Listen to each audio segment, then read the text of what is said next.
So if you guys watch football to any capacity, then I'm assuming you know about the 3-time Super Bowl champion Hall of Famer Shannon Sharpe. 815 receptions, 62 touchdowns, and 10,060 receiving yards. He could have a million though, and I could care less because I'm a Bengals fan. Regardless though, some of you might not know him from football and probably know him from his podcasts, which would be like saying you know LeBron James from him being in Space Jam rather than basketball, but that's besides the point. Regardless of what you know him from, what he is being accused of affects his fans across all mediums. So apparently a woman out of Nevada is accusing the ex-football star of sexual assault and battery. The lawsuit says that the woman and Sharpe had a rocky consensual relationship lasting nearly 2 years, but that it turned controlling and abusive. The suit describes in detail a number of increasingly aggressive encounters involving the two and says that the relationship became fearful and non-consensual in the summer of 2024. And on top of that, it says that she's asking for 50 million beans. According to the complaint, Sharpe is accused of becoming increasingly verbally abusive, controlling, and violent over time, once threatening to kill the woman and recording their sexual encounters without consent. The suit filed by the law firm, headed by Tony Busby, asks for more than 50 million beaneries in damage and penalties. That's a flag on the play, a $50 million flag. Now, I always find it funny the numbers these lawyers come up with. Like, that's 14 million more than he's made his entire NFL career and his net worth combined. I would at least ask for an amount that's somewhat obtainable. I'm suing him for his 3 Super Bowl rings, matter of fact. All 3 of them. And also, a little fun fact for you, the lawyer who was representing the girl in this case also represented the 21 women in the Deshaun Watson case. But of course, Shannon, that's a girl's name's lawyer, said that the lawsuit was a blatant and cynical attempt to shake down Mr. Sharpe for millions of dollars. It is filled with lies, distortions, and misrepresentations, and it will not succeed. He said Sharpe is prepared to fight these false claims vigorously in court. He looks forward to vindication through due process and a judgment based on the facts and the law. And guess what? I found the lawsuit PDF, and we're going to be doing all of that through a little judicial process I like to call superalegaling.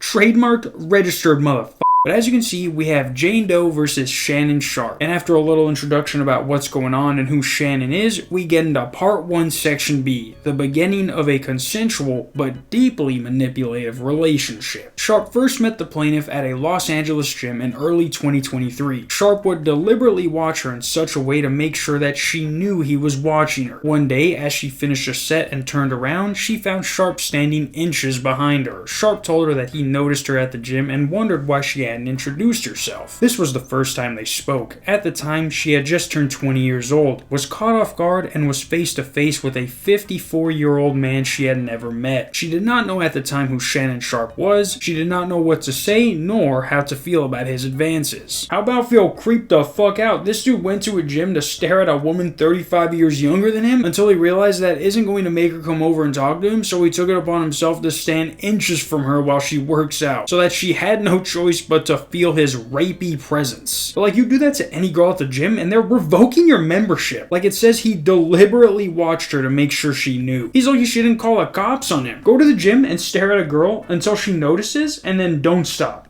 And then let me know how that happens.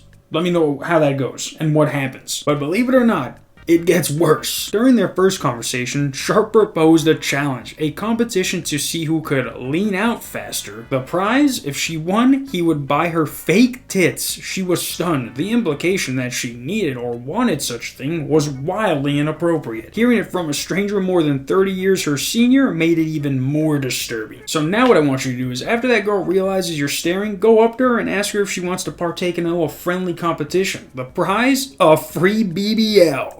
Make sure she knows that she's gonna be the loser though. Like first one to get their period wins. Ah, look, you win by default. And if she hasn't pepper sprayed you and or thrown the weight she has in her hand at your face, then you're good to stick your hand down her pants. Can I say that? But like, what the hell, dog? Mark my words, there are going to be more women that come out and say he did something like this, because how many times do you think he did this before, and I quote, eventually she gave in. Before she could meet him outside of the gym, Sharpe made another demand. She had to sign a non-disclosure agreement that he refused to explain why and would not let her see a copy of the proposed agreement. He simply insisted she sign one. She refused. After multiple attempts, when he realized she wouldn't cooperate, he finally dropped the issue. I guess meaning that she never signed anything, which leads us to the next section of the lawsuit. Revealed from the start, the violent, aggressive, and controlling nature of Shannon Sharpe. Netflix documentary title right there, dog. What? And in this section, I'm not going to read through it all, but basically this alleges that for over a year and a half, this girl would be beaten physically, emotionally, and psychologically, even having Shannon pull a Donald Trump and grab her right by the and that's not exaggeration. That is... it literally says he grabbed the plaintiff by the vagina and began having sex with her. I can't even picture somebody doing that. That's not somewhere where you grab somebody by and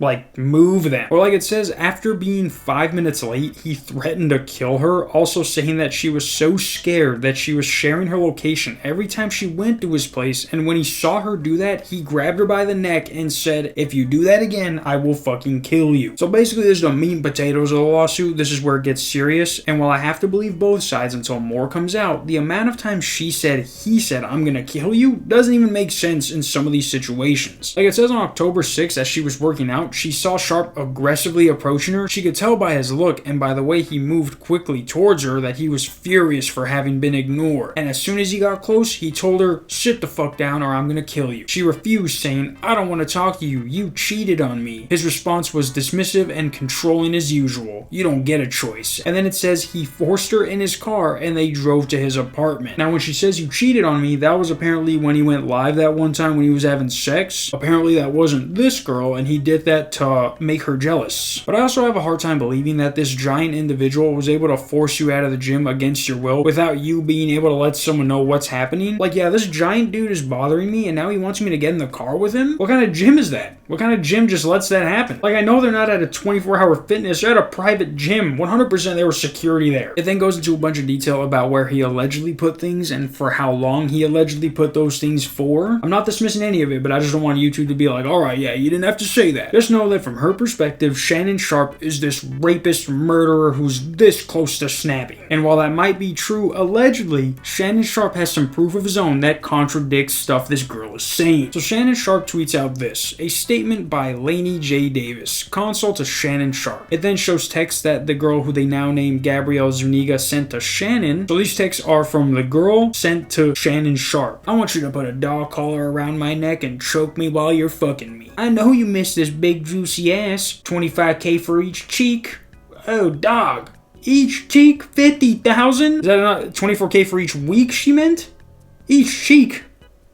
Only if you put that baby gravy in me, then you can do whatever you want to me. I want to put my tongue in your asshole and then marry you. That's my daddy. Fuck, I want you to put a big black baby in me. You better crave it, cause you're gonna be stuck with me for life after you put a big black baby in me. Now, I don't know why, but specifically saying big black baby is fucking hilarious. Like, you may want it now, but how about when it's coming out? You're gonna be looking like Lois after she gave birth to Chris. But then it says this girl tried to blackmail Shannon by showing him a video of them having sex, only when they asked for the unedited version, her lawyers refused to send over a copy. And it's like, isn't she suing him for like filming them without consent? She's like, well, actually, look, I got you, and I'm not gonna send you the unedited version. What? Also, let's not ignore the fact that she's charging him $25,000 per cheek just for him to put a big black baby in her. Even if it was $25,000 a week, that's $100,000 a month. You realize that's more than what Tom Cruise and Kelly Clarkson pay monthly in child support?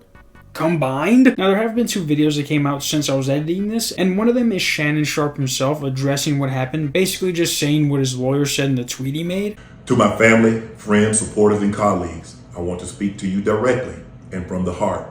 This is a shakedown. I'm going to be open, transparent, and defend myself because this isn't right. This is all being orchestrated by Tony Buzbee, who has targeted Jay-Z. Tony Buzbee targets black men, and I believe he's going to release a 30-second clip of a sex tape that tries to make me look guilty and play into every stereotype you could possibly imagine. And then the other video is apparently a recording of a phone call between Shannon and the girl Gabriella, where Shannon says, if you say that one more time, I'ma fucking choke the shit out of you. I don't know. Anything I say, you're just gonna like get mad at and you're just gonna hang up on me. So I feel like... I'm not gonna hang up on you. Here's what it is. What does that even mean? Nothing, Gabby. You want to be a dick to me now, so... I don't want to be... Don't manipulate me. Oh, Lord have mercy. If you say that one more time, I'm going to fucking choke the shit out of you when I see you. Well, I don't... You know what? Well, I don't want to be choked. Yes, you do. I don't think you have a choice in the matter. Now, I don't know about you, but that sounds like she recorded that so it can be taken out of context. Like, it doesn't even sound mad. And then again, just going based off the text she sent them, yeah, she does want to be choked. It's just she was recording the call at the time, so she had to act like she doesn't usually play along when he starts saying stuff like that. Like, I guess that's an aggressive thing to say, but considering all the previous information, I think I can say this phone call was specifically made for the purpose of using it against him. Obviously, this is an ongoing case, but you can't say Shannon Sharpe did all these things without your consent, and then he has these texts where you ask him for money and say, I want to put my tongue in your a-hole and then marry you. Make sure you brush your teeth before, you feel me? And rinse. But this story has conflicting sides, like a yin and yang story. But in reality, both of them are just freaks who couldn't handle each other. They couldn't handle each other's freaks. $50 million is outrageous though, especially when it's coming from an alleged escort or prostitute, what have you. Tomato, tomato. But yeah, guys, let's see if ESPN does anything about this, or let's just see if they ride it out until more information gets released. I'm thinking they're going to do that last one. Until tomorrow, peace. I'm getting Jack in the Box. I'll show you guys I got coupons. I got coupons for a free burger.